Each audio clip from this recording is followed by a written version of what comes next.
করবে। একটু আগে আপনারা শুনেছেন মূর্তি মূর্তি হলো তাদের দেবতা, দেবতা তাদের কাছে সম্মানিত জিনিস।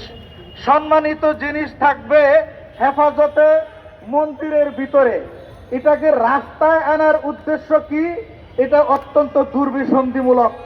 আমরা মনে করি এটা শুধু মূর্তি নয়, ওই মূর্তিকে কেন্দ্র করে আমরা শুনেছি এখানে অনেকগুলো মন্দির বানানো হয়েছে, 144টা মন্দির বানানো হবে এবং এটাকে এই বাংলাদেশকে নিয়ন্ত্রণ করার জন্য ভারতের রয়ের একটি অভয়ারণ্যে পরিণত করার চেষ্টা করা হচ্ছে। আমরা মনে করি এটা শুধু মূর্তি নয়, এটা বাংলাদেশকে দখল করার ভারতীয় এক চক্রান্তের অংশ, নীল নকশার অংশ। ভারতকে মনে করিয়ে দিতে চাই 71 পূর্ব বা 71-এর পরের বাংলাদেশ আর এই 26-এর বাংলাদেশ এক নয়। আমরা স্পষ্ট ভাষায় বলে দিতে চাই, আমাদেরকে রক্তচক্ষু দেখাবেন না। এই বাংলাদেশে ইসলাম এসেছে কিভাবে জানেন? হযরত শাহজালাল ইয়ামেনী গোর গোবিন্দের দোসরদেরকে এবং তাদের সেই মূর্তিদেরকে ঘুরিয়ে দিয়ে এদেশে ইসলাম কায়েম করেছিল।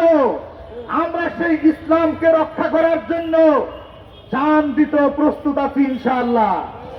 আমরা 24-এর গণ অভ্যুত্থানে সেই ফ্যাসিবাদের বিরুদ্ধে আন্দোলন করেছি। এইবার আমরা আন্দোলন করব বাংলাদেশকে মূর্তি এবং পৌত্তলিক মুক্ত করার আন্দোলন। আমরা এই স্পষ্ট ভাষায় বলে দিতে চাই, ভারতকে বলে দিতে চাই, বাংলাদেশ দখল করার চেষ্টা করবেন না। আপনার দেশকে নিয়েই তো আপনি ব্যস্ত আছেন। বাংলাদেশকে কাশ্মীর মনে করবেন না, বাংলাদেশকে আপনাদের কোনো অঙ্গরাজ্য মনে করবেন না।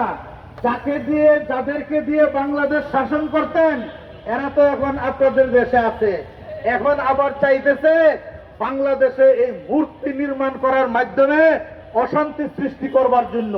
আমি স্পষ্ট ভাষায় বলে দিতে চাই, আমরা প্রয়োজনে সরকার যদি এই মূর্তি অপসারণের ব্যাপারে যথাযথ উদ্যোগ গ্রহণ না করে, আমরা গাইবান্ধা অভিমুখে আমরা লং মার্চের ডাক দিতে বাধ্য হব এবং তখন এই মূর্তির জায়গা বাংলাদেশে হবে না, লাগাও রশি মারো টান, মূর্তি যাবে হিন্দুস্তান। কথা কোন ঠিক কিনা? ভারত প্রতিনিয়ত বাংলাদেশের সীমান্তে মানুষকে হত্যা করছে, গুলি করে হত্যা করছে, মানুষ নির্যাতন করছে। হিন্দুরা এই দেশের নারীদেরকে দর্শন করছে।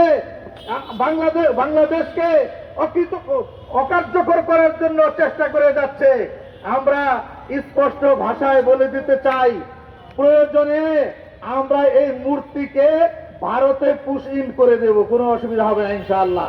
সুতরাং সরকারকে বলবো, আপনারা অবিলম্বে এদেশের মানুষের চিন্তা চেতনাকে ধারণ করে এই মূর্তির ব্যাপারে সিদ্ধান্ত গ্রহণ করেন। এটা শুধু ওই শিব মূর্তি না, ওখানে আরেকটা কৃষ্ণ মূর্তি আরো উচ্চতা বানানোর চেষ্টা করা হচ্ছে।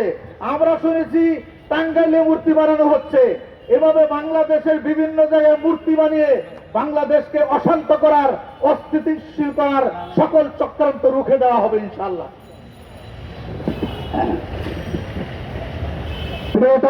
জনতা এ পর্যায়ে সংক্ষিপ্ত বক্তব্য নিয়ে আসছেন